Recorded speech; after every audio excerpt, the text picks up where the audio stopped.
Welcome to episode 34 of Oscar Sunday. I'm Austin Johnson. I'm Connor Eyzaguirre. And today we will be talking about Places in the Heart from 1984, which received 7 total nominations at the 57th Academy Awards. Sally Field got the win for Best Actress, and Robert Benton won for Best Screenplay. Now, this is my first time with the film. How about you, Connor? Yeah, first time. I hadn't really thought about pursuing this one. I knew the title from Sally Field's filmography, but I didn't really think anything of it. Yeah, same. You know, it actually took this show and not even a base episode or a base movie for an episode. It took Norma Rae for us to really seek this film out, Place in the Heart. Of course, those are her 2 wins. She has 3 nominations altogether if you put Lincoln in there. So she's a decorated actress when it comes to the Academy. And Norma Rae kind of blew us away when we did the Kramer vs. Kramer episode, which also has a connection to this because of Robert Benton. And Robert Benton wrote and directed Kramer vs. Kramer. So, with that being said, we both loved Kramer vs. Kramer. It was my, I think, 3rd time or 4th time, whatever, watching it. And for you, it was your first time. We were both just floored by that watch and totally understood why it won Best Picture that year, all that. It's an amazing, amazing movie. So Robert Benton, we're thinking Place in the Heart, Sally Field, Norma Rae, all these connections, we're in good hands. And both of us, I think, were a little underwhelmed. You can see why I lost to Amadeus. Yeah. And I'll also say that neither of us have seen the other 3 films from the Best Picture category. This is not really a Best Picture showdown. It's more about Sally Field and Places in the Heart. We're going to have a good conversation about this one because it was definitely underwhelming, and there's good things there, like lots of good factors, but altogether I just wasn't as impressed as I wanted to be, and my expectations were probably a little bit too high, and I'll do that, if I see a film by someone and then you think Kramer vs. Kramer, Robert Benton, 5 years later he does Place in the Heart, this movie in the 1930s in Texas, like, oh, this is probably gonna be awesome, and you look at the cast, holy shit, it just doesn't totally line up. It doesn't compare really to what we have previously seen for this show. You know what I mean? That's gonna come. It's gonna come when we watch movies for the first time on this show. That's what we signed up for. Yeah, all 3 of these podcasts, there's a gamble quality to them. If we're not 100% familiar with the material going in, we don't know if we're going to have an amazing masterpiece we're going to talk about forever or a dud that's going to fizzle out in one episode. We don't know. Yeah. I wouldn't classify this as a dud, but it's certainly not, super memorable. No, but I think it's worth an episode because you wrote your review for it that it's just kind of been lost and nobody really talks about it too much. And it is on Hulu and Amazon Prime right now. It's on both streaming services. And I think it's worth a reevaluation because of, John Malkovich and Danny Glover and Sally Field. There's just certain people in it. Ed Harris, I think there's people doing really cool stuff and it's kind of cool to revisit that stuff. But I understand why it isn't, this thing that lasted forever. I understand. It isn't, it isn't a masterpiece like you said, but I think it's worth a conversation, and I'm excited to talk about it today. But let's talk a little Sally Field here. Obviously, Norma Rae is something that we're connected to. Have you rewatched it since we first saw it? I haven't really had the chance. Yeah, I've been, I don't own it. You do, and all I've been able to do is watch some YouTube videos. And I tell you what, it's a devastating performance. Incredible stuff. She floors you, and I totally understand why she won that award. And I kind of watched some Oscar, speeches. I watched both her speeches from 1980 and 1985 for both wins. And, she's so lovely on the stage. And she talks about with the Place in the Heart when she's like, this one's so special compared to the first one. And I was like, oh no, I kind of like the first one better. Personally, that's just how I feel about Norma Rae. I think that role, that movie is just, it's in a different tier for me. It's remarkable. Sally Field kind of, I know this is going to sound a little arrogant, but Sally Field kind of earned my respect with Norma Rae. Like, I hadn't really looked into her career that much. I knew she was Same. considered a good actress, but I wasn't paying attention until I saw Norma Ray. Yeah. It was a mesmerizing performance, and I just didn't feel that with Places in the Heart. But I do think it's a good movie. I just Oscar worthy, I don't know. Agreed. And Norma Ray, directed by Martin Ritt, written by Irving Ravitch. We simply don't know where to find it other than if you can get it on DVD, like Connor did. Awesome movie, and we will stand by that one. And it totally introduced us to Sally Field, and gave us like Beau Bridges. It's like, isn't it? It's just this kind of cool cast, and I hope people watch that one. And the other one would be that she didn't win for would be Lincoln. It's 2012, of course. Mr. Steve, Steven Spielberg, and Daniel Day-Lewis playing Lincoln. And how do you feel about this movie now that it's damn near 9 years old? I think Lincoln really still holds up. I think Lincoln is a very powerful, poignant, timeless look into who I personally believe is our nation's greatest leader. And at a time where our nation could not be more divided, he found unity. And I think Sally Field as Mary Todd she's a very tragic figure. And Sally Field, I think, humanizes a figure not a lot of people really can put a face to. They know the name. Some people know the name Mary Todd Lincoln. They don't know who she was or what she did or what happened to her. And Sally Field goes toe to toe with Daniel Day-Lewis, and that's fucking impressive. So I think Lincoln was a very good performance for her. Yeah. You bring up going toe to toe with Daniel Day-Lewis. That's a guy who won for that performance. And that caps off 3 wins for the guy.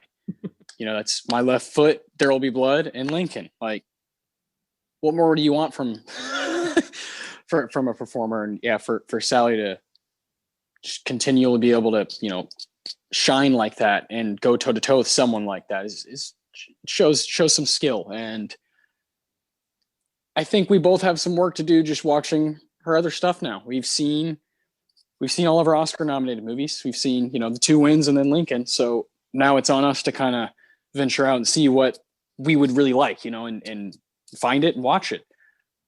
That's the beauty of it, man. And, I feel like starting with a little palette, you got a little plate of movies, Norma Ray, Places in the Heart, Lincoln. You start with those 3, could open up so many gates.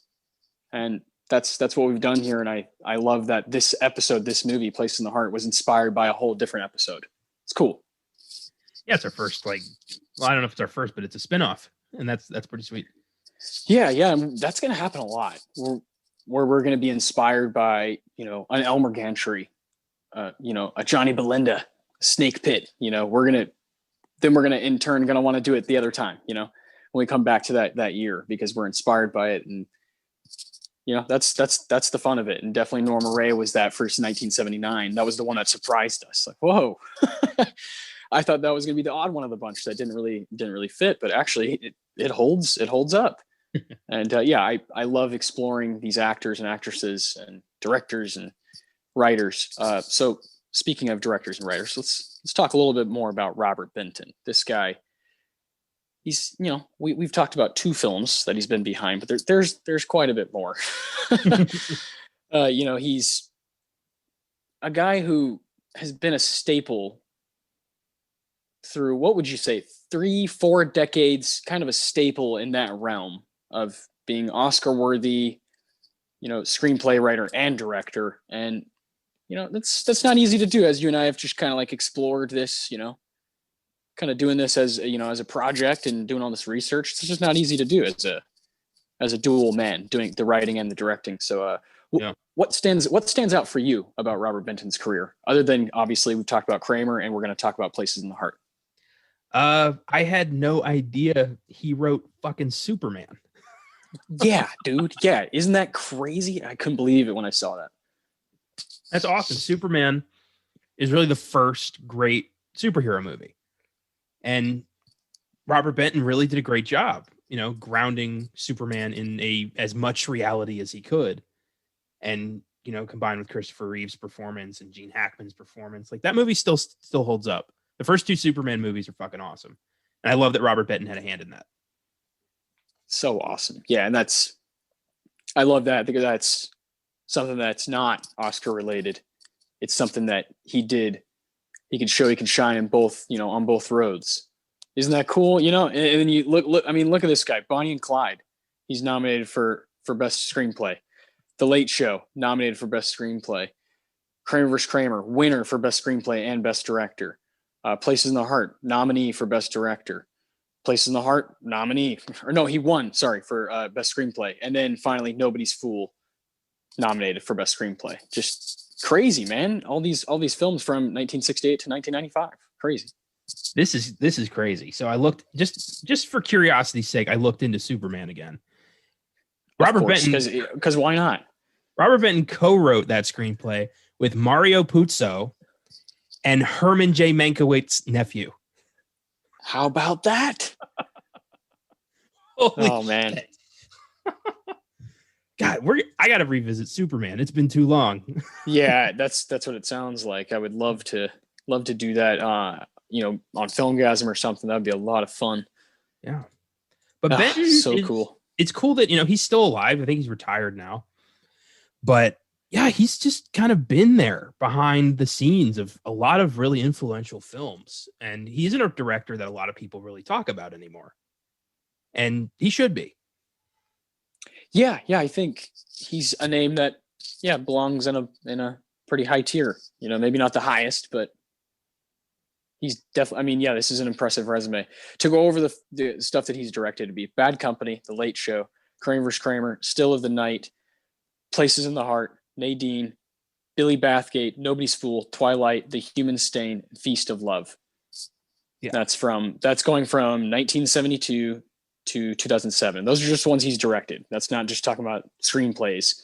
And the guy, he deserves to be looked at again. And I'm glad that we kind of have been able to do this on this show. Because during the Kramer vs. Kramer show, we didn't go this deep into it, and we didn't make all these connections. And I'm glad I'm glad we got to come back around. He was born in Waxahachie, Texas. Yeah, which of course, Places in the Heart. That's where it takes place, and it makes sense. And that's one of my favorite parts of the whole movie is that it's in Texas. I love going to Texas and with movies. Of course, we both live here in Texas, but this place is huge, and there's so many different ways you can represent Texas, right? And there's different kinds of movies that can show. Of course, like a guy for me is like Richard Linklater, who very much shows the sides of Austin and San Marcos and Houston. I very much appreciate that. I think that's really cool. Yeah. Wes Anderson has messed around with Texas a couple times, and then he's kind of moved on and done all kinds of other stuff. I appreciate that as well. I love when a guy like Robert Benton, it's like he came home. I'm going to go home, and he did the Kramer vs. Kramer in New York City, and then he came home. I kind of like that. I think that's kind of cool. That's definitely something that I liked about it. Shots of blue bonnets feed me. I'm a sucker for that stuff. As much as I've been kind of disgusted by some things that Texas has done, like over the past year with COVID, I love this state. I really do. I love aspects of it. I really do. And I'll always kind of stand by those aspects. And that's certainly some of the art that's come out of Texas. Texas is unlike any other state in the union. And when captured in film, there's movies like, Boyhood, No Country for Old Men, like that. These films feel different. They don't feel like they take place in the United States. They feel like they take place in this like other bubble. It's so weird. We are barely the United States. It's ridiculous. And I love that these films stand out because they're in Texas. It feels like a Texas movie. And yeah, I love that. I originally came from Maryland. I moved here when I was 15, and I don't really want to leave. I love this place. I've never felt more at home than I do here. It's great. I feel like I was supposed to have been born in Texas. And I finally found my way home. And yeah, I hate the local, I hate the way we handled COVID. I think we have a real government problem, but Yeah. I love the people and I love the state. And that's got nothing to do with politics. Yes, exactly. When you, of course, that's a whole different discussion, right? And but when it comes to the art that comes out of here, and like you said, you can just go to like a barbecue joint, in fucking Wimberley, Texas, and it's like the best experience of your life, that kind of stuff. And that's why I love it here. Those things you hold on to, and places in the heart, being in Waxahachie, where Robert Benton was born. That's outside of Dallas. I've been there a few times for some basketball games. There's so many different cities outside of Dallas. I would go to DeSoto all the time for basketball tournaments and basketball camps, and then and Waxahachie is not too far from there. And the state is crazy, man. And each city, as you go to them, they're all different. They're so far apart. To get from San Antonio, where we are, where we live, to Dallas, it takes about 5 hours. It's like this massive place. You could get across all of England in that time. It's just nuts. And so there's bound to be a lot of wild and crazy shit that comes out of here, with movies and music and whatnot. And of course, we're pretty proud of some of the music that's come out of here. My Lord, like the Black Angels, like, to me, are one of the best bands, right now. Like, I can get down some ZZ Top any day of the week, I'm a sucker for this place sometimes. I'm in grad school at the moment, and I'm currently enrolled in a history of Texas music class. And we're just starting out, and it's cool to we're going to get to dig into all these influential Texas musicians. And he was going through the list in the first class, and it's really crazy how many unbelievably influential people have come out of this state alone. Mm-hmm. I mean, Buddy Holly, ZZ Top, Janis Joplin, Waylon Jennings, Chris Christopherson, Willie Nelson, like, of all genres. It's crazy. And yeah, like, we're going to get to do, like, our history papers are going to get to be biographies. And I'm thinking of doing mine on, like, ZZ Top. And it's just fucking crazy. It's fun. And, music history, movie history, art is fun. And digging into the history of art is something we do a lot on this podcast. And I love that so much. Hell yeah. It's cool that clearly we feel a certain way about our state. And I don't think a lot of people just look at it that way. I think a lot of people will go one side or the other and be like, Texas is everything, or they'll be like, we suck. And I don't like that. I'm somewhere in the middle. I appreciate things, and I'm also like, yeah, we have work to do. That's how I feel. I love it, man. It's cool having these conversations, about just kind of how we feel about what we're doing here, and just going back and experiencing the art for what it is, and clearly places in the heart. A big deal of it is the fact that it's in Texas. And you said, I think you nailed something there when you said that when you're watching a movie in Texas, it truly feels like its own kind of genre. And I think No Country for Old Men is one of the best examples of that. Like, you have this, just brilliant story, of course, brilliant screenplay, brilliant actors across the board. But above all of that is the setting. It is the setting. That's why they don't need any music in the movie, is because you don't need it. You look what you're looking at, dude. It's just insanity. The different landscapes you can go, 10 miles and the landscape changes from, like, fucking mountains to hill country to desert to just like, what is happening? Texas is nuts. The weather changes on a dime. And I think No Country had this way of kind of just being this kind of like this storm of a place. Like, what is happening there? It's like Davy Crockett said, like it's, you can go to, you can take me to Texas, like, it's really the comparison of like Texas and hell. Like, No Country for Old Men, like, an alternate title for that film really could have been Once Upon a Time in Texas. Like, it feels like a dark Texas fairy tale. Yes. And you can only understand that if you live here. Yeah. I think so. I think people from the South can have a sort of foundational understanding of that, but Texas is a different There's the is a South, different. and then there's Texas. I agree. I agree. Yeah, because there's of course there's like the Southeast. You think of Georgia, Mississippi, Alabama, Louisiana, and yeah, then there's Texas. Yeah.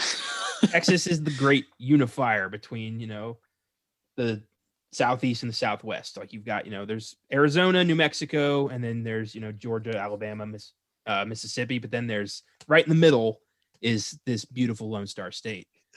And it's just it's in like a nexus point. Like you said, the weather, you can have all 4 seasons in one day. And it's crazy. I can't explain it. I stopped trying 2 years ago. Yeah, just let the movies do it. Yeah. Which this movie, speaking of, like, good God, the weather in it, is bonkers. Of course, it's quite a bit more north than where we're at, but it's unpredictable is the point. I do want to go down some stuff here with the 57th Academy Awards. I want to highlight some stuff here. I know you and I haven't seen a ton of stuff, but we have seen the big winner, Amadeus, and I gotta say, that's a straight 10 out of 10 masterpiece for me. I love Amadeus. I don't see how it could be beat in my mind, but I'm open. I am open. It's so epic, such an epic film, and F. Murray Abraham winning Best Actor was right for me. It really felt right. I thought he was just spectacular. Milos Forman, of course. I've talked about One Flew the Cuckoo's Nest. I have those 2 films. Those 2 big Best Picture winners. I just adore both of them, and needless to say, Places in the Heart just doesn't have a chance against it. But I do want to see these other movies, man.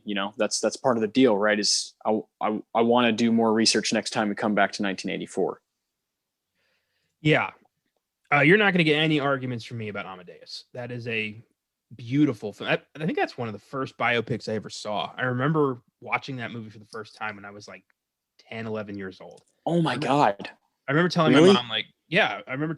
What an experience. It was 3 hours long. And I remember asking her, like, can I stay up late and finish this? And she's like, yeah, sure.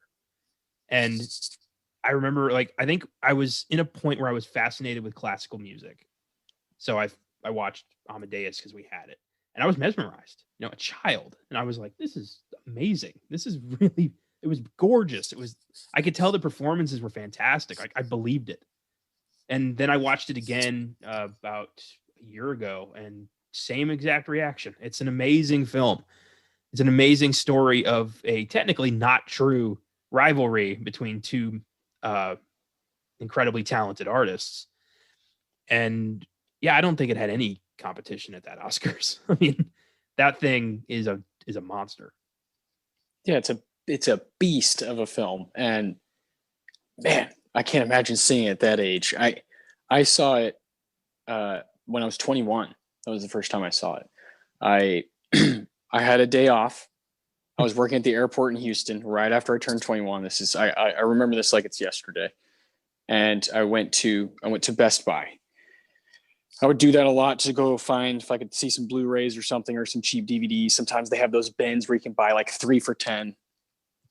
And I saw just like a normal edition of Amadeus, and I looked it up in IMDb, and I was like, oh yeah, this is a Best Picture winner. Yeah. I'm like, never really heard anybody talk about this one. I'm gonna check it out. Like that was me at 21. I hadn't read anything about it really. Obviously, I have an idea of what it's about because of the title, but no one had really recommended it to me. No one was like, you got to see this, which shame on everybody. Shame on all of my friends. And I don't think they've still seen it. I bought it, and that was all I got that day. Movie wise, it was like whatever, $10. And I was like, I'm just snag that. I'm going to watch this today. I'm just going to watch this today. Cause I knew it was, really long. I went home and, got a few beers out, went upstairs and put the movie on, and like, it just went by. I was like, holy fuck, it's over. Like I could watch that. That's a thing that I could watch as like a mini series today. like fucking 8 episodes. Like, feed me. I just adore everything that's happening in Amadeus, and I'll never forget that day just deciding to buy it, because thank God I did. I I like making those decisions every now and again. Just like, I'm just gonna gamble here, and it's a Best Picture winner, so at least it's on my shelf. Whatever, like, I want to collect those anyway. So, yeah, man. So I've only been with it for 4 or 5 years now. So, but I've seen it now probably 5 times already since then. It's something that I'll watch like once a year, and it surely is going to be a great episode here on this podcast when we do the Best Picture Showdown. We get to watch all 5 of the films proper. I can't wait to do that. Me too, because a film that's been on my list for a long time is The Killing Fields. Dude, no kidding, right? Yeah. I almost just watched it for the hell of it, but I didn't really have time. I was like, shit, I want to see that movie. Well, I only recently just learned like a lot about the Cambodian genocide, and holy shit, like I know that movie's going to just destroy me emotionally. And the fact that Hang S. Noor, who was a survivor of that genocide, won an Oscar for his first time performance for playing a doctor in that movie. That's amazing. And I would love to prioritize The Killing Fields. I haven't watched that yet for the same reason I haven't watched Schindler's List yet. It's going to make me incredibly sad, and I know that. Yeah, well, I know exactly what you mean. When you know something's going to be good, but it's going to kind of make your whole day feel a certain way. It's gonna make the whole day a vibe, a certain mood, because we feel movies very, when they're effective, we feel them hard, and that's part of the deal. and Yeah. and we're gonna watch it. When we do Amadeus, we're gonna do all 5. I'm definitely gonna. I'll probably even rewatch Places in the Heart whenever we do that, just to give them all a go. And maybe this movie will be, more impactful on a second go, or maybe it'll be worse. I'm not sure. You never know. That's the power of a rewatch. But Places in the Heart, as I said at the beginning of the episode, has 7 total nominations. So we have Best Costume Design, Best Director, Best Actress in a Supporting Role, Best Actor in a Supporting Role, Best Picture. Those are all the nominations, and then 2 wins for Best Screenplay and Best Actress, Sally Field. So you want to start with Best Costume Design from the bottom?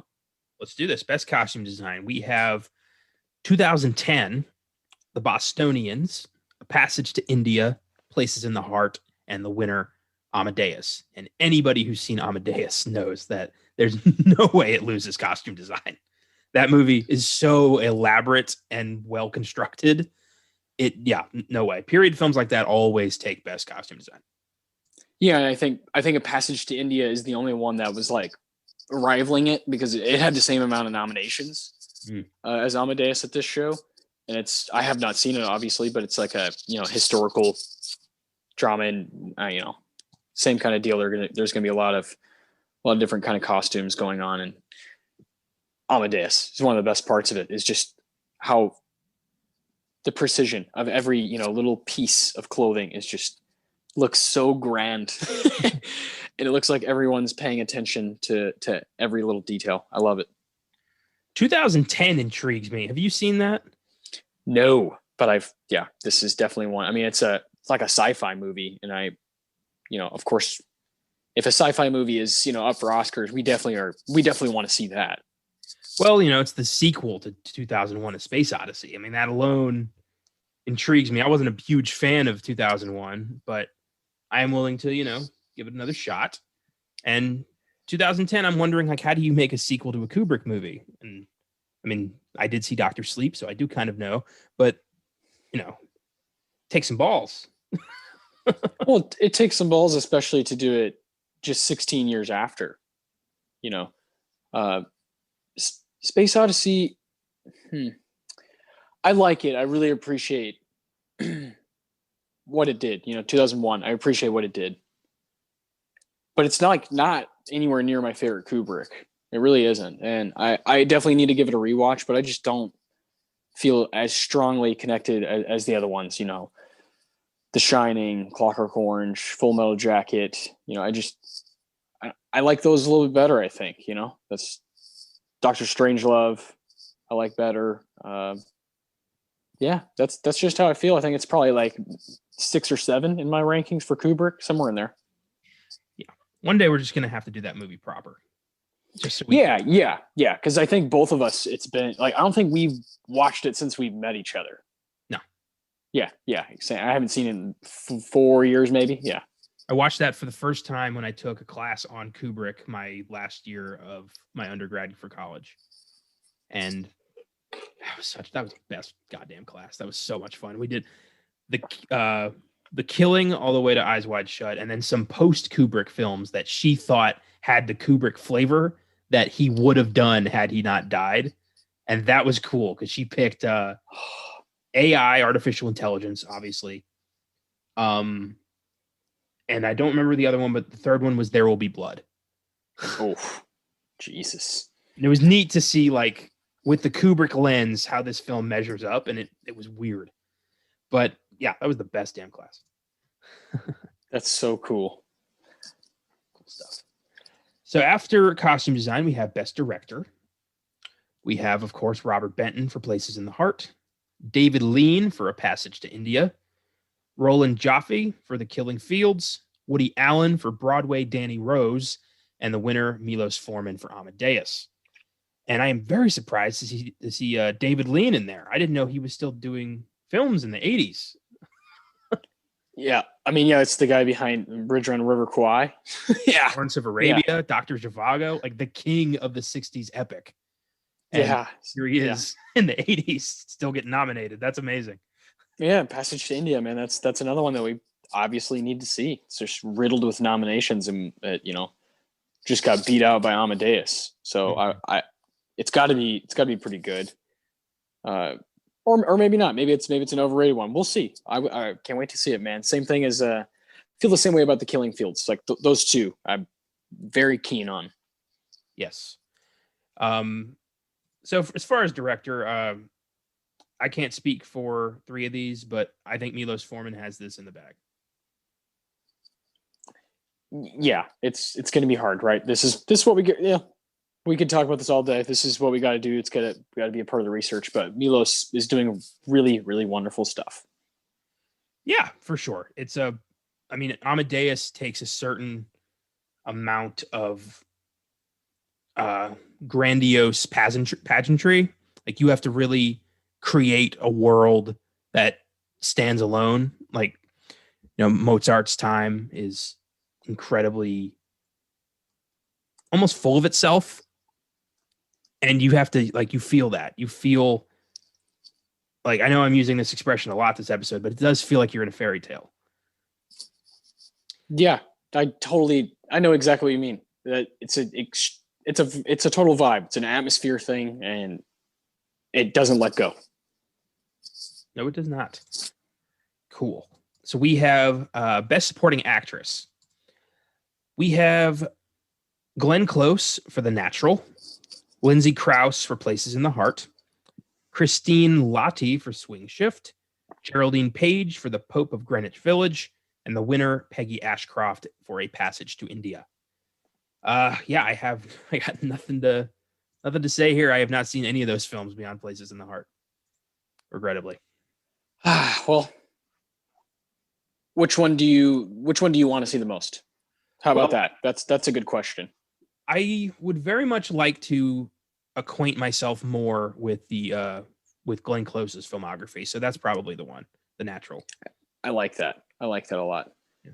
She's had I think 9 nominations, no wins. It's crazy. Yeah, exactly. I think I'm probably in the same boat. But again, I really want to see Passage to India because of all these all these things going on. True. Yeah. What did you think of Lindsay Krause's performance in this? Do you think it was Oscar worthy?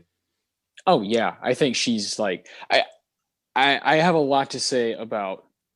I always will have a lot to say about that part of this movie, about Lindsay Krause and Ed Harris. And Terry O'Quinn, John fucking Locke. What the hell? I always love seeing him. That guy is such an underrated character actor. He's been there like since the fucking beginning, it feels like. And yeah.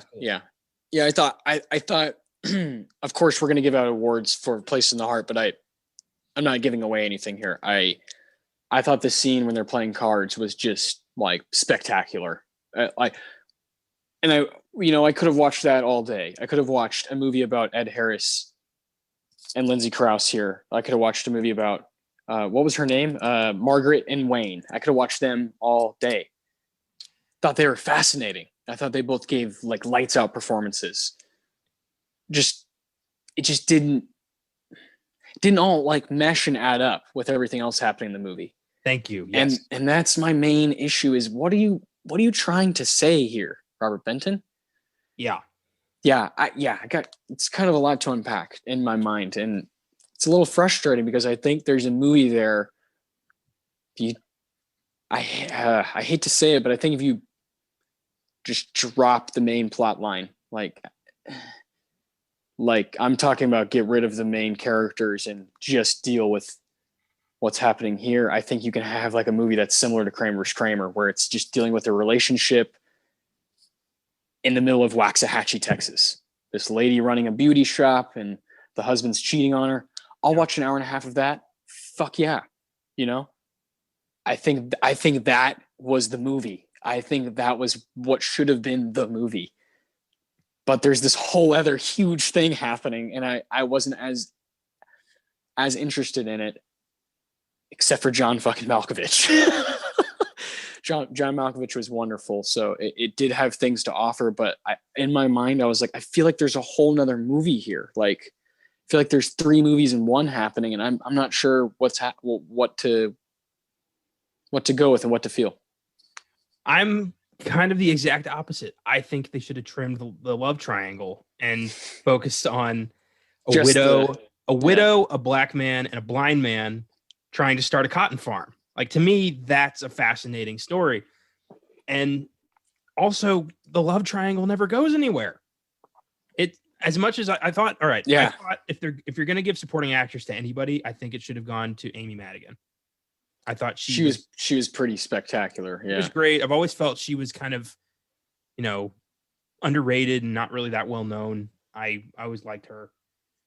But yeah, I just think there's 2 movies here that Benton wanted to tell, and he just didn't write 2 scripts. I don't know. It's just, they don't mesh.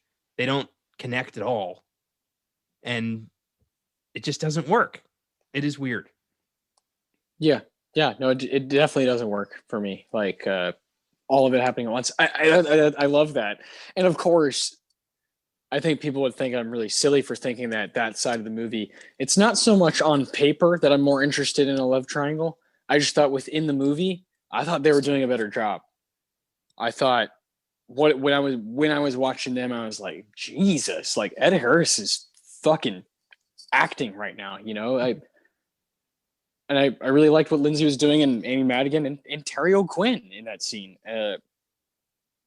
Yeah, I think that's really fascinating that there are within a 2-hour movie there's kind of 3 films there or so, and the movie with a a widow, a blind man, and a black man, like you said, trying to get this thing going. I love that idea. I just didn't think it was executed too well, and there's some stuff that I think they messed with, and I was like, that was kind of rough, and especially at the beginning of the film, Yeah, that Jesus, and it was it was interesting.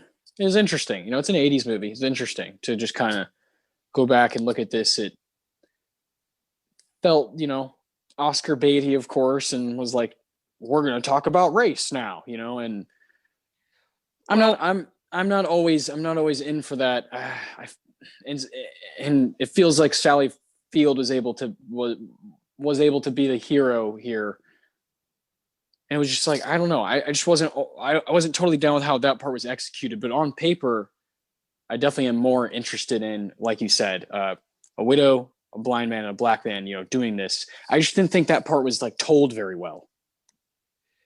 There's some holes. I'll give you that.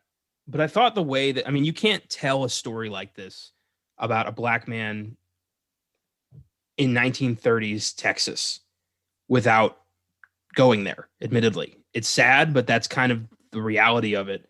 And I thought what they did felt like it was gonna be significant, like it was going to have something to say, but then the movie was over. Yeah. And that's the part I kind of take issue with, is if you're gonna go there, make it matter. Yes. Yes. And yeah, I agree that it could have been handled better. Yeah, I'll give it. That's where the underwhelming part came from. And it was like with Robert Benton, it's like maybe he stepped out of his lane a little bit. Maybe, I don't know. But I don't really, I don't know. I don't know. It's an interesting one. I don't really feel like Sally Field ended up being the hero, though. I feel like nobody really. I feel like everybody kind of loses in this movie. That's true. You could, yeah, that definitely is a way to interpret it for sure. But we'll get into that. Yeah. We got a few more nominations here. Yeah. Best Supporting Actor. This is a very interesting group. Yeah. We have Adolph Caesar for A Soldier's Story, John Malkovich for Places in the Heart, Pat Morita for The Karate Kid, Ralph Richardson for Greystoke, The Legend of Tarzan, Lord of the Apes, and the winner, Hang S. Nor for The Killing Fields. Fucking Pat Morita. I always forget that he was nominated for Miyagi. Oh yeah, I mean, legendary character, but you never associate those with an Oscar nomination. Some just giant pop culture 80s character. Yeah, I love seeing that. This is a very strange group, with the most recognizable name being John Malkovich. Yeah, which is not usually the case. No, not at all. For me, like keep seeing Pat Morita there reminded me that I've had everybody and their mother breathing down my neck to watch fucking Cobra Kai, and I just don't care. But yeah, I haven't seen that either. I don't plan to. I mean, yeah, I don't want to get into that. So, unless someone wants to give me an extra day each week. Yeah. I just don't. I mean, not once have I thought, I wonder what the bully from The Karate Kid did with his life. Not once have I ever thought that. So I don't care. That's true. That's true. And then Malkovich, I don't know, maybe being John Malkovich ruined me because I kept expecting to hear him just go, Malkovich. I just keep hearing that every time I hear his name now. I see where my mind goes is that I just think he's going to start eating Oreos. That's immediately where I'm at. 1998 Rounders. Pay this man his money. It's so crazy. Yeah, I get it. I fucking love Malkovich, and I think he's fantastic in this. But my big question is, where the hell is Danny Glover's nomination? Well, simple. I mean, they just don't want to do it. And he's never been nominated ever, Danny Glover. It's just a goddamn shame. This is one of the guys that just because he's like not Denzel just misses out. Fuck that, And this is one of the things that we definitely take issue with the Academy. He's like, what the fuck? Like, he is great in this movie, and I don't think he has. I think the lines he has. I think he's really playing with them, and I don't think they're the easiest line, go with here for Danny Glover. Totally should be in there. Over John Malkovich, I don't know, but man, he's good. He is really good. The cast is the best thing about this movie. Yeah, cast in Texas. Yeah, and I want to see The Killing Fields because I want to know how this guy who came out of nowhere, out of the Cambodian genocide, to star in a movie about the Cambodian genocide, won an Oscar, and then later on was murdered. I don't know if you know that. I did not. I'm actually just kind of like looking at his thing. He was a gynecologist. What? Yeah, he was a doctor who was then, lost everything when the Cambodian genocide happened and Pol Pot rounded up all the intellectuals. And then when it was over, he was cast in this movie about it and played essentially like himself. Yeah, I see. Yeah, I see. And then he's actor, author, crazy. And then later on, he was shot to death outside his apartment building, and they never got the guy. Where's the movie just about that guy? I have no idea, but The more I learn about this movie, the more I'm fascinated. Oh man. Oh yeah. Let's talk about best original screenplay, which was a win for this film. Another very interesting group. We have Beverly Hills Cop, Broadway Danny Rose, The North, Splash, and the winner, Places in the Heart. Splash was up for best original screen. The movie where Tom Hanks falls in love with a fucking mermaid. Really? I can't believe it. The 80s were so weird. The other side is a lot stronger. Yeah. Oh my God. And then Beverly Hills Cop, I've seen once, and admittedly, I was not that impressed, but it was like 7 years ago. So I think it's time for a rewatch. Yeah, that one's not totally for me as far as like Eddie Murphy's stuff in the 80s. That one's not as, I don't like that as much as say Coming to America or Trading Places or whatever, Yeah. I feel like 1984, there had to have been other movies that were just ignored because this does not seem like a particularly strong group. I mean, how about The Terminator? Best fucking A. Best original screenplay? What, like, where the hell is that? Yeah, Blood Simple, maybe. Oh, yeah. I mean, come on.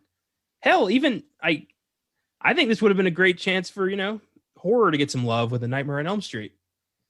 Hell yeah. That's a great story. Yeah, I don't know. Blood Simple, I think, is a film that just totally could have made a splash here, but got shut out because it was, indie film. I think in Texas too. Yeah, indie film in Texas, and I think a movie like that, if it came out today, would have a good chance. I think the Academy has shown that they're willing to, throw some nominations to some, indie stuff, and that's cool. That's cool to see, those kind of films be represented in screenplay or best supporting actor or whatever it is. Like when Willem Dafoe is up for, like the Florida Project, like that's really cool. Like I like that. I like when a movie like that gets a little shout out. So do I. So let's talk best picture. We'll say best actors for last, since that's kind of our focus today. For best picture, we have The Killing Fields, A Passage to India, Places in the Heart, A Soldier's Story, and the winner, of course, Amadeus. I think the 80s are not the strongest decade for Oscar winners, for Oscar nominees. I think a lot of the films have kind of fallen to the wayside, out of public view over the years. Of this bunch, a lot of them have kind of, Amadeus is still the one that kind of people remember. The Killing Fields, for sure. But yeah, I don't see a lot of longevity here. No, that kind of makes me want to see them a little bit more, almost, to really dig in, because we've found films that have kind of gotten lost and they're actually really good. Yeah. And that's definitely where we're both kind of at with this. I love that you pointed out the 80s being just kind of interesting as far as best picture winners go. I'm gonna read off from 80 to 89 the winners. Be Ordinary People, Chariots of Fire, Gandhi, Terms of Endearment, Amadeus, Out of Africa, Platoon, The Last Emperor, Rain Man, and Driving Miss Daisy. I have seen 3 of those. Crazy. I've seen 1, 2, 3, 4, 5, 6. I've seen 6 of them, and I've been very, very impressed by Amadeus. After that, I think I'd say Rain Man would be my second favorite that I've seen. I mean, we'll get to all of those, obviously. We've got Best Picture showdowns, but I don't know if any of those I'm very, excited about. It's these are the hardest. Very vanilla, basic group. Yeah, honestly, when I'm making, these schedules and trying to line up stuff, and I like to jump around to different decades, and occasionally we'll go to decades that are kind of close, or whatever. But we try to jump around as much as we can. And when I'm going to the 80s, it's always like, man, I want to choose something like Back to the Future, or Place in the Heart, something more kind of niche or different, because I'm not super hyped about all of the winners, but we are going to do them all at some point, and we're going to be picking those years and doing different stuff. We did Die Hard 1988. So Rain Man will have to wait for a while. But yeah, I mean, look at the 70s: Kramer vs. Kramer, The Deer Hunter, Annie Hall, Rocky, One Flew Over the Cuckoo's Nest, Godfather Part 2, The Sting, Godfather, French Connection, Patton. Seen all those, all awesome. Yeah, I've seen all but one, and they all fucking rock. And the one you haven't seen is The Sting, right? Mm-hmm. And you're gonna fucking love it. Like, it's so good. So yeah, flawless. And some of the nominations within the 70s, Best Picture nominees, fucking sick movies, So I love going to the 70s. For as far as Oscars go, I think that's the best decade. Yeah, I agree with you. Yeah. Now, I think the 80s and 90s have a lot to offer for both of us as fans. Mm-hmm. But when it comes to the Academy, it's just we're kind of on a different page. True. And as we're gonna do this show constantly, we're gonna be all over the decades, and there's gonna be times where we just aren't that jazzed about the films we're gonna have to talk about. But that's par for the course. Yeah, you just keep consuming movies. So, Best Actress, we have Judi Davis for A Passage to India, Jessica Lange for Country, Vanessa Redgrave for The Bostonians, Sissy Spacek for The River, and the winner, Sally Field, for Places in the Heart. I recognize all of those names. That's a pretty big bunch there. But I have not seen those other four films, so I cannot judge the performances. But I can judge that I thought Sally Field was not as captivating as she was in her first Oscar performance. And I don't know if she should have been up here. Maybe nominated, but I don't know if she should have won. Yeah, it's something that I definitely want to see, especially when we're talking about Sissy Spacek. Oh yeah, especially when we're talking about 80s Sissy Spacek. The River is a movie. Apparently, The River, Country, and Place in the Heart are all kind of like these similar type roles for these three women. But I want to see Sissy do it. I've found kind of connection to her, with like Badlands in 73 and Carrie in 76, and then all the way to 2001 In the Bedroom for the Oscars. I really, really like her, and I kind of want to connect the dots with her. I want to watch more of her stuff. So that's the one as far as this category goes, The River is the one I have my eye on. Sweet. Yeah. Well, I'll follow your lead then. Jessica Lange. I like me some Jessica Lange. All That Jazz is a movie we talked about on that Kramer vs. Kramer show. So I do like what she's done, what she's contributed as well. So I'd like to see Country finish that little three. Apparently all three of those roles are kind of like, they're just women kind of like in the country doing, got to do their thing. And I'd like to see all of them. As would I. I'm sure maybe if we just, did more homework, we'd find more films in the 80s that we'd want to do. Oh, for sure. And that's 100% a part of it that we have to take it on. And, we could do Karate Kid as an 84 movie if we wanted to. We can do A Soldier Story. We can do Starman with Jeff Bridges. We can do The Killing Fields. Like, there's bound to be some stuff here that's really, really good and is going to kind of blow us away. We could do Dangerous Moves, the best foreign language film that won from Switzerland. Hey, who knows? You just never know. We could do The Times of Harvey Milk, best documentary. I think the best thing we could do anything. The best thing we could do is think outside the box, and exactly do that anyway. So I think going forward, we'll find some 80s stuff to really sink our teeth into. I'm sure. Yes. Yeah. They'll be there. I mean, look at for example, the 1985 screenplay group. That was pretty cool. Official Story and Brazil both kind of floored me. I had no idea what I was kind of in for there. And Purple Rose of Cairo, awesome. Actually, my least favorite is Witness. And I think that's a pretty cool group of movies. You just got to find the right stuff. I think you're totally right. Sweet. Is there any awards you think that Places in the Heart should have been up for? I think Danny Glover is the one, is the guy you got to look at.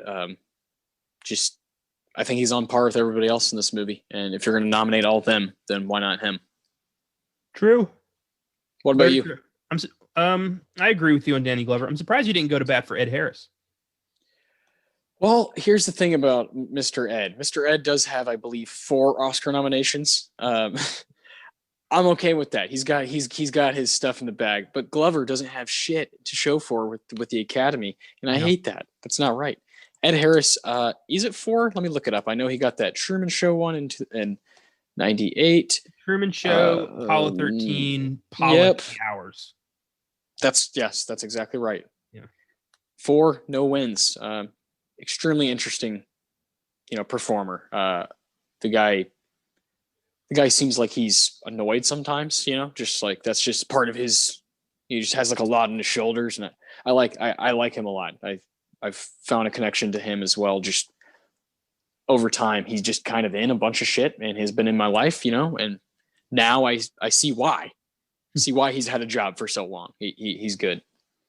Yeah, he is fantastic. And Danny Glover, he's getting up there in age, and I just don't see him ever, securing an Oscar nomination because he's just getting too old for this shit. I think he is spectacular in Royal Tenenbaums 2001.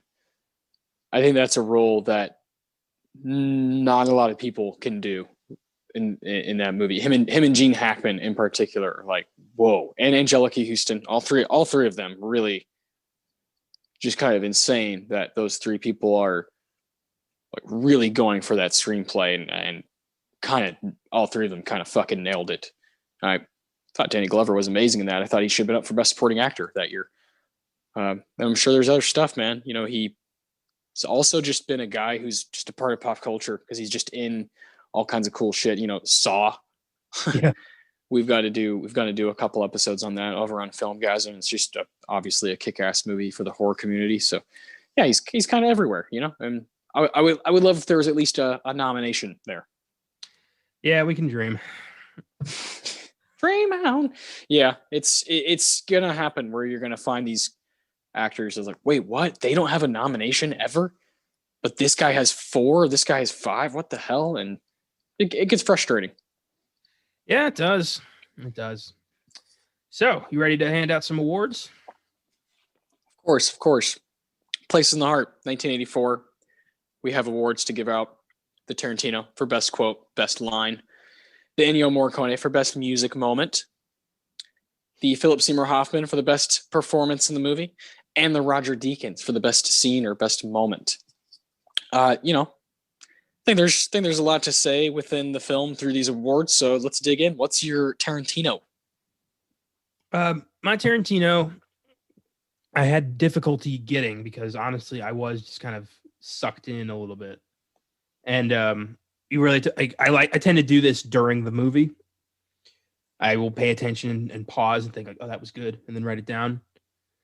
And it took till the end of the film for me to get one here, and it was a good line. It was after the incident with the clan when Moses is attacked, and Jesus, which comes out of fucking nowhere. Yeah, no kidding. Really puts a different kind of stamp on this movie. Yeah, for sure. Edna finds out about it, goes to talk to Moses, who's decided that the best thing he can do is leave for his own safety and for theirs. And Edna says, "You're the one who brought in the first bale of cotton this year. Don't you ever forget that." It was her way of saying, I would have lost my family without you. Yeah, 100%. I thought that was very, very sweet moment. Damn, I picked Sally Field, a line from Sally Field, but it wasn't very sweet. There's a scene that I thought was pretty powerful between Malkovich, Field, and Glover. And the 2 gentlemen are basically saying, there's no way, this isn't happening. You're crazy. You're not going to be able to get much cotton to, save your land and save this house, so that your 2 kids have somewhere to stay. There's no way. Sally Field in a very Sally Field way, and I think she was conjuring up her Norma Ray power. She says, I don't care what it takes. I don't care if it kills me. I don't care if it kills you. I'm not giving up. And if the two of you do, you can go straight to hell. That's Oh, awesome. man. My favorite Yes. bit of that quote is, "I don't care if it kills you." I love Yeah. it. Edna Spalding just kind of saying, look, my life does not matter if my kids aren't safe and my kids don't have a place to stay because my husband's gone. I have nothing to lose except for them two. So buck up or get the hell out. And I love when characters do that. Like there's a you got to draw the line somewhere. There's a line in the sand, and and Edna was definitely she was drawing. Edna was drawing the line right there. Did it piss you off that the bank guy never got any kind of comeuppance? The bank guy. That's because immediately I was like, oh, that guy, that actor. I think his name's Dean something. I cannot remember, but he's in Mighty Ducks 2. At the very beginning of Mighty Ducks 2, he's like this evil coach that coached against Gordon Bombay's character, which is Emilio Estevez. When he was a child, and he was like a dick to Emilio Estevez. So fuck him. That's immediately where my mind went. And then in this movie, he's just a complete asshole, and yeah, he's a major dickhead most of the time. Yeah, but just, I feel like we never got an ending. Like it just no closure. Yeah, like I wanted him to see like, oh shit, we're not going to get the house. And I wanted him to have that like, angry face, but he can't do anything about it. And then his own brother-in-law is like on her side. Like I wanted to see that moment, but we didn't. And that, yeah, frustrating. I really hate when we don't get closure. It's a big pet peeve of mine with films. Especially when it's a film like this that is like, look, this is like an Oscar baity movie. You're not trying to be Mulholland Drive or anything weird. So give us closure. We're not watching some wacky genre film. We're watching a Robert Benton drama, and we want to see it kind of wrap up together and have a good ending. And I just didn't think I don't think we got that in some cases with the story. Yeah. So what was your Morricone? It's In the Garden. It's a beautiful song that's been covered over and over, and it's the song for the credits at the end, as it's like the choir singing at the church, and it's kind of wrapped up into one. I thought that was a powerful way to kind of end the movie soundtrack wise, and yeah, it's a song that a ton of people you can look on Spotify or whatever, and it's kind of amazing how many people have given a go at In the Garden. Very nice. Yeah, I think these public domain church songs are cheap. Yes, exactly. For me, it was In the Sweet By and By during the funeral scenes. Yeah. I thought that was gorgeous, kind of contrasting both funerals and showing how there really wasn't a bad guy here. There was nobody to blame. It was just a horrible accident that destroyed two families. Yeah. And that was just, I wish that they'd gone more into that direction. But you'd think with a title like Places in the Heart and a beginning like that, it would be less about Cotton and more about, these two families kind of finding common ground or, closure, maybe. I don't know. Yeah, but then, but it's just kind of used at the end as, it feels like it's just kind of used for a second as convenience. And you're like, wait a minute, but we never got, I don't know. It didn't feel proper. It didn't feel like it totally connected. I don't know about that. We'll get to that. Yeah. So, what was your PSH? Philip Seymour Hoffman definitely goes to John Malkovich for me. I think the character of Will, the blind man, he has, to me, some of the coolest lines, as far as being comedic and also really serious. And he's also a hero in moments, and he's also a dickhead in moments. And I like his kind of his process throughout the film is the most fascinating to me. And yeah, I thought he really gave it his all. I thought, and then again, Ed Harris is a guy I'd like to bring up as well. I think he comes in second place. Yeah, understandable. They both did a great job, but mine goes to Danny Glover. Hell yeah. Fuck yeah. His role as Moses was fascinating. I loved, like, I wanted to know more about him, but I also didn't. Like, this guy has a story, you know that. Like, this guy has been around the block. Hmm. I wanted to know, like, where are you from? Like, what have you done? What have you seen? And for him to just kind of come into her life and, yeah, admittedly to help himself at first, but he finds a place, he finds a family, and he's punished for it unjustly because God forbid you backtalk a white man in the 30s. And yeah, I thought Danny Glover handled that performance with grace, dignity, and passion, and I was very impressed. Hell yeah. Yeah, I think there's a few people who you could give this award to, and that's kind of the power of this particular movie. Uh, the Roger Deakins. We got the big one here. I'll start us off again here. For me, it was pretty simple. I thought the tornado scene was just like unbelievable and better than some disaster movies. And the aftermath of it and how wrecked everything was when there's a side of the schoolhouse just ripping off, and thought it looked frightening, truly. And this kind of shit obviously does happen, in North Texas and Oklahoma all the time. And it was a frightening scene. And you also get Will, John Malkovich's character, saving Possum, saving Edna's daughter, and then you have Mose saving Frank. And that was really special when they all finally kind of get into the shelter, and it's like family portrait. Yeah. They're all just hanging out in the bottom, just waiting out this storm, waiting out this tornado. And I thought that shit was like incredible. Yeah, it was. It was visually stunning, but I thought, like, why have this scene here if there's not going to be lasting consequences? Like, That's the whole movie for me. Yeah.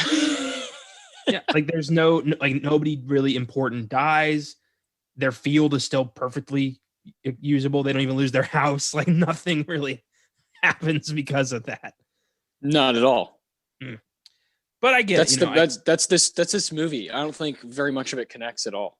Does it? The more I'm talking about it, the more I'm thinking, like, fuck. It's just pieces. It's like a bunch of pieces, and some of them are really cool, and some of them are not. Yeah. Disjointed. It's very disjointed. Yeah. That's a very good word. Yeah. So my scene may surprise you. It's because it choked me up and I wasn't expecting that. And it is the final scene in the church where we're just kind of going through a mass and everyone's getting, the little wafer and the wine. I don't church. And sorry if I offended anyone out there, but I don't church. Yeah. They're passing through like the whole cast, and then it goes to Royce and Wiley sitting next to each other in the afterlife. And I was like, oh shit. And I Peace felt of God. I felt a lump in my throat, and I'm like, wow, that's a powerful image. They both went to a good place because they both were good people. And I liked that. I thought that was sweet and a good way to kind of cap off this movie that was really more of like a series of short films. But yeah, I thought that was cute and sweet, and it made me a little bit emotional. So that's what I got. Me as well. But this is something that I liked, kind of combated with was the character of Wiley. And when I said earlier that I feel like that part is used as like a convenience thing, is because that character had a really, really, really bad death, like a really bad death. And we don't see anything of it the entire film until the end, when they're like, "Oh, how do we make this lasting for people who came to see it in theaters, right?" And dare I say that it gave me the same emotion that something like Green Book did. Like, wow, wait a minute. Feels like a I don't know what word to use. It feels in a sense a sort of bailout. Like, and the character of Wiley that I don't even know at all, just gets murdered, like just gets dragged through the city because he kills the sheriff. He's drunk and kills the sheriff, so they're like, and he's black, so they're gonna just kill him in the most horrible way. And we don't see anything of it in the whole film. I agree with you. I at first I was like, and I did cry. But then when I was thinking about the character of Wiley, since the movie, since I watched it and it was over, I was just like, that was like rough. That was really rough, and there was no closure with him because he just gets murdered right at the beginning of the movie, and I don't know how I felt about how they dealt with those things and the random appearance of the KKK. It was a lot. It was a lot at once. Yeah. And that's my main point with, I kind of wish it was just about the love triangle, because that's like, you got to have a special hand and a special mind to do that stuff. And I'm not sure if Robert Benton knew exactly what he was doing with all that stuff. Does that make sense? Yeah, it does to an extent. I think that you do have to have a certain, like, I don't know how to say it, but there is a certain type of filmmaker who handles that kind of story with grace. And then there's other directors who kind of just throw it in there to look like they know how to handle a story like that. Like, to me, it's the difference between Barry Jenkins and Peter Farrelly. Yeah. Yeah. But at the end of it, why I made this my Deacons was because for me, it focuses entirely on those two men, yes, Royce and Wiley, who both hold no ill will towards one another, despite everything else that happened to them and the consequences. This was a drunk man who shot an innocent man and was brutally murdered because of it. But in the afterlife, they both are granted peace. And that's the way I looked at it. Yeah. Not as a racial thing, but as two men who were able to find peace among themselves. It is a gorgeous image that it's like they both understood that, yeah, hey, shit happens, like it was kind of that attitude, like they're like, we can't be mad at each other, we're just gonna, man, it's tough, really tough. There's a lot in this movie. There's a lot of stuff going on. I love that we went opposite directions. I chose the thing that was the most like atmospheric and like, well, that was crazy. Like I'm watching fucking Jurassic Park, and you chose something very symbolic and very very heavy. I love that. That's the point. That's the point of the show, man. Because of that, we got to talk about both things. Because you chose Glover and I chose Malkovich, we got to talk about both guys. And I love that I knew this was going to be divisive because I knew you gave the movie an 8. And I was like, I think I give it a 7. I think the performances are really good. But and I'm not a huge story guy, but the story here, I normally am like all about atmosphere and, how a film looks and moves and whatnot, and the flow of it and performances. But this story here just is going for something, and I think sometimes misses. And for that, I dock it those points or whatever, and that's just how I feel. I do think it's worth the conversation, obviously. So I think it's worth it. Well, talking it through, I did give it an 8, but you're right. There are a lot of errors with this film, a lot of issues, a lot of story problems, a lot of narrative problems that just don't need to exist. It does feel disjointed, and I think I am going to drop my point as well to a 7. If for me, it's like in the same book as Green Book. I give it a 7. I think there's good stuff there, but overall, just doesn't totally add up. And I'm not sure, but I want people to see it. I do. I think I want people, Hulu, Amazon Prime, Places in the Heart, check it out for yourself. Maybe you'll be really impacted by it. Maybe one performance will be worth it for you. It certainly was for us. I love having these conversations, going into movies like this. Like you said, it's not a masterpiece. Not every time it's going to be a masterpiece, but we're going to talk about it.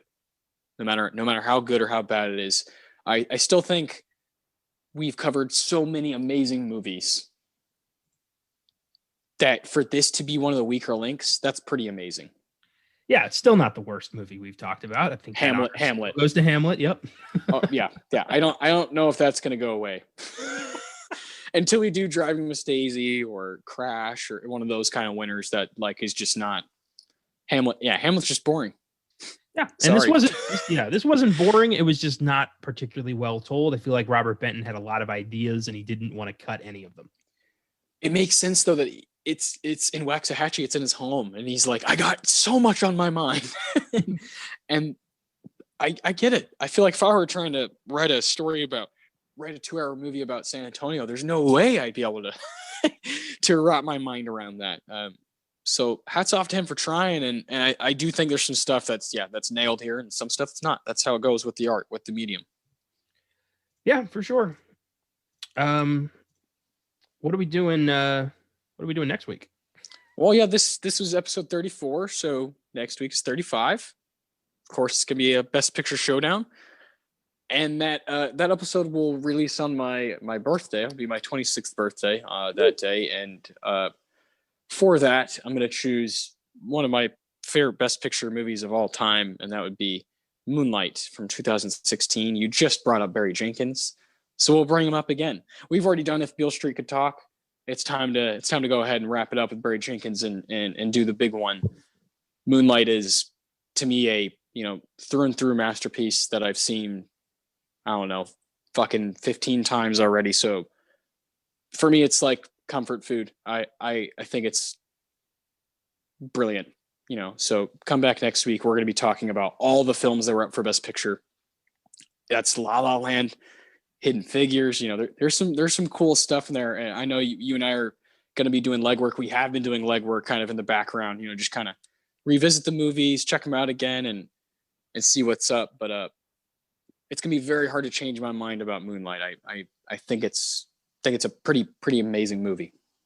And as much as I did like Moonlight, I have a different pick for Best Picture, and we will get to that next week. Hell yeah. Join us next Sunday for Best Picture Showdown, 89th Academy Awards.